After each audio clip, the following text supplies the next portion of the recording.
safe and that you haven't been too upset about last week about the fall. But this week we're going to see what happens after the fall. However, you look different this week to me, Betty. I think last week I was talking with a 7-year-old.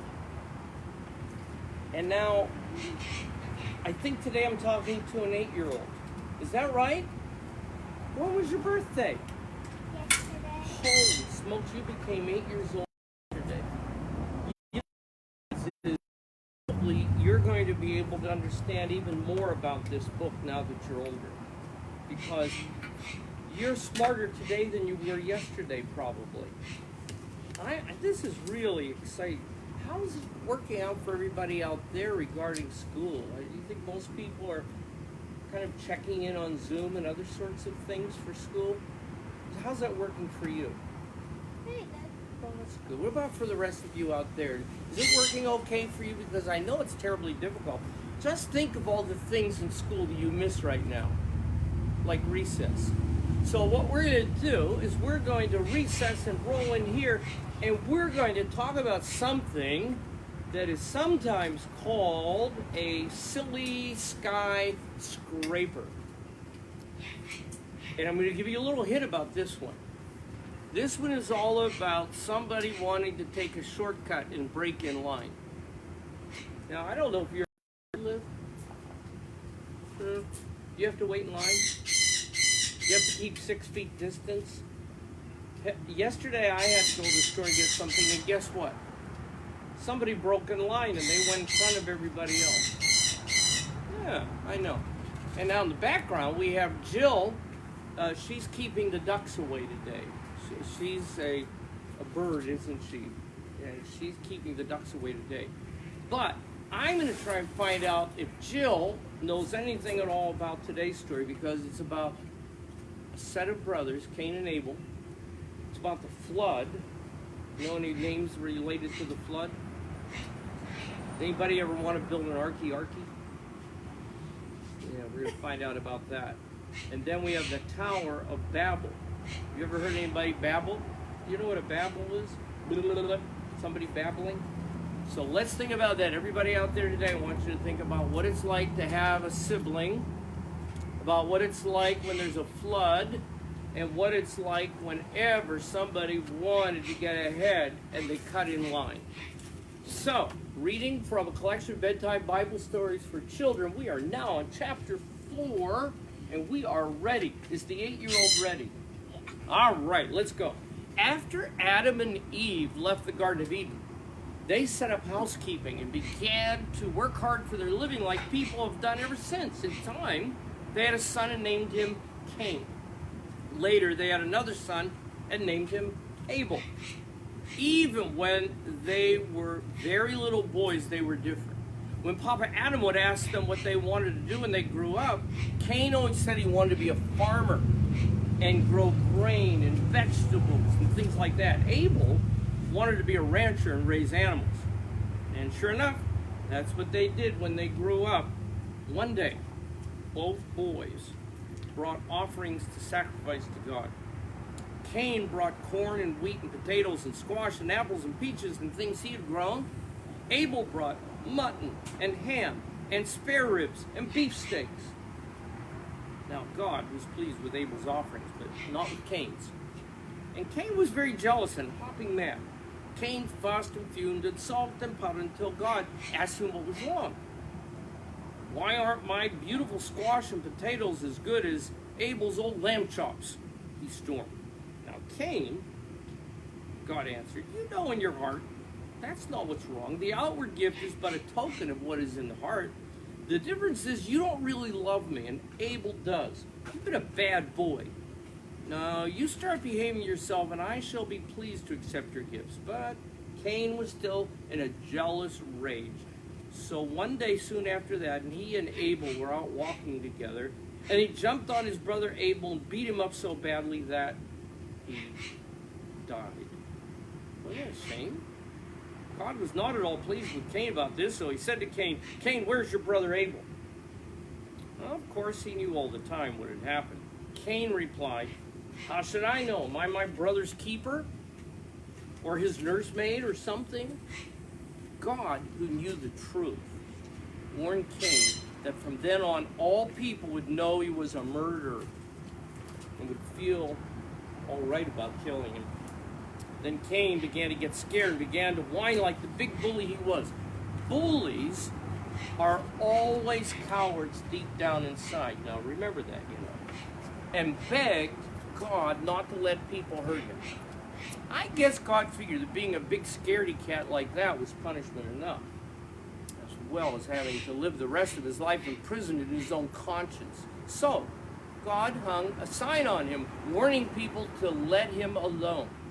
And I guess they did because the Bible tells us that he was a vagabond. You know what a vagabond is? Yeah, like a wanderer, kind of moseying and moving around for the rest of his life, running from his shadow and the shame of what he had done, I suppose. Poor fellow. Well, after this, things just went from bad to worse. In those days, people lived a long, long time and had big families. As a result, it wasn't long before there were lots and lots of people on it. One old gentleman named Methuselah. Can you say that one? Methuselah. Let's say it again. Methuselah. What a name. Man, imagine with that, like first grade, saying, "Hi, my name's Methuselah." Who lived to be 969 years old. It's pretty old, right? And he was the grandfather of a man named Noah, who was a very important person. In the days of Noah, people had become so wicked that it seemed like there weren't any good people left except Noah. Noah was all right, but everyone else went around cussing and fighting and killing and stealing and cutting into line probably and sitting around thinking of mean things to do to each other until God got sick of watching all that went on. So one day, God called on Noah and said, "Noah, you've been a right decent sort of fellow, unlike those no-account neighbors of yours. And I think I ought to warn you that there's going to be the biggest flood you could ever imagine. It's going to drown just about everything on the earth but the fish. So I expect you'd better start right away building you a boat." Only he called it an ark, because that's what they called boats in those days. God gave Noah the plans and specifications for the best ark you ever saw. It was a whopping big one. God told Noah to build it really quickly because the rainy season was almost upon them. And to get his wife and his sons, he had 3 sons, Ham, Shem, and Japheth. And his sons' wives, and a whole lot of livestock, and enough food for a long, long time, and seeds and things, so when the flood was over, they could set up housekeeping again. Noah did as God had told him to do, and he built the ark. And he had a great time stocking it with provisions, kind of like our pantry maybe, and rounding up livestock and deciding what to take and what to leave behind. The ark was a bit like a houseboat, or more like a floating farm, because Noah took on board his horses and his cows and his pigs and his chickens, and Mrs. Noah got her canary birds. Do you hear that, Jill, back there? Probably one of your relatives. And house plants. And the boys went out and trapped wild animals and built cages to keep them in so there'd be some wild animals left. And they wouldn't all have to drown.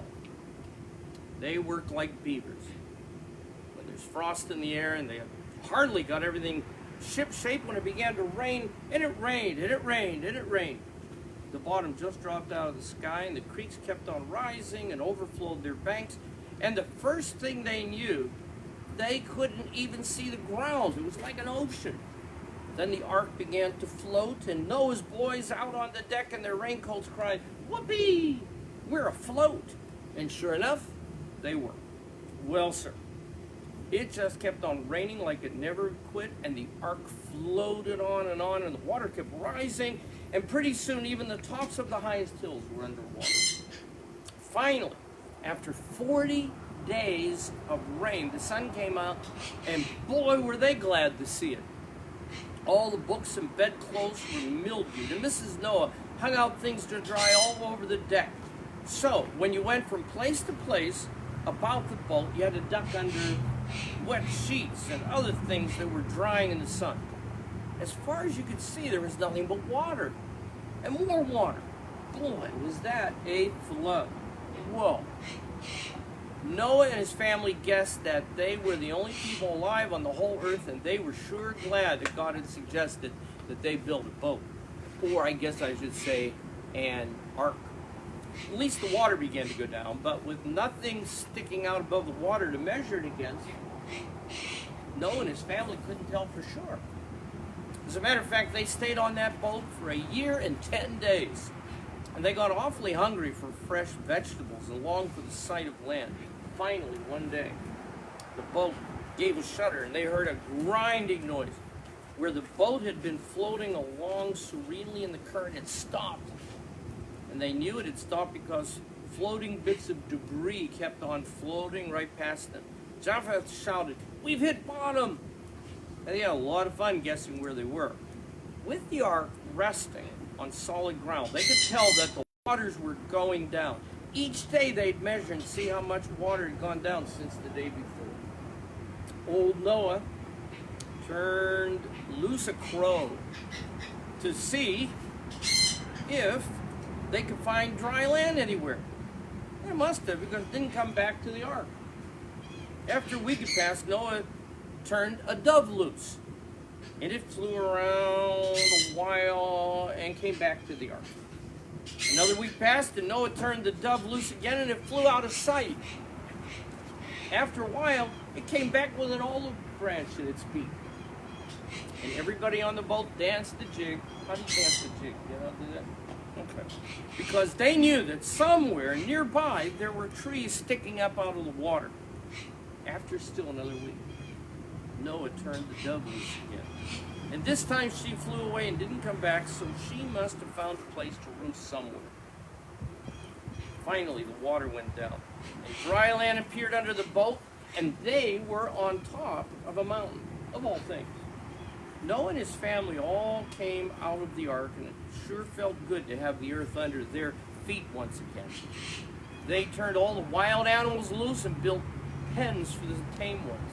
Then they said prayers of thanks for their deliverance from the flood, and they built an altar and offered sacrifices, for that was the way they conducted their liturgies in those days. Next, they set about building a house and fixing up barns for their livestock.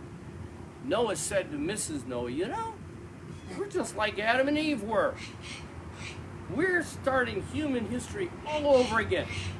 Maybe we can do a better job." And God spoke to Noah and blessed them and told him and his sons to have lots and lots of little children so that the earth could be populated again soon. Because God really likes to have lots of people around. But he warned them against killing like Cain killed Abel, because human life is very precious since man is made in God's image. God established his covenant with Noah and his sons. That is, he gave them some laws to keep, such as not killing each other, and made them some promises. God promised that there would never be another flood like that one that had drowned everybody.